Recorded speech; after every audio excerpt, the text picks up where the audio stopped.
Places of significance like temples and palaces, they often have these sculptural animal figures on their threshold, protecting the space and welcoming visitors.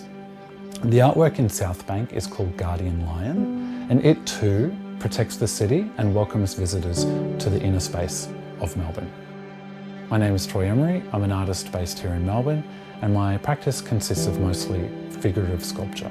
I take animal figures and I cover them in textiles and blocks of colour, kind of transforming them into these otherworldly creatures.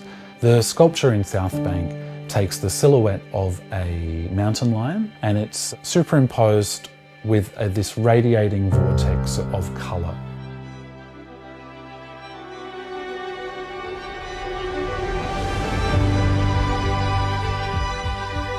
Guardian Lion is my first major public art commission, and it's definitely the biggest work I've ever been commissioned to do.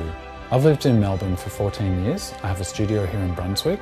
Melbourne also has a really great landscape of public artworks, and I'm very proud that my artwork will be joining that family as part of the public art landscape here in Melbourne. Regional Victoria has a mythical cryptozoological big cat known as the Grampian's big cat. And I'm very interested in these mythological creatures that represent a kind of wonder and mysteriousness of nature. The sculpture brings this mythical creature into the city and offers visitors a rare encounter with a mythical being. It's an honour to be commissioned to make such a large, enduring artwork. It's really a highlight of my career to be able to create something that will be so accessible to the general public.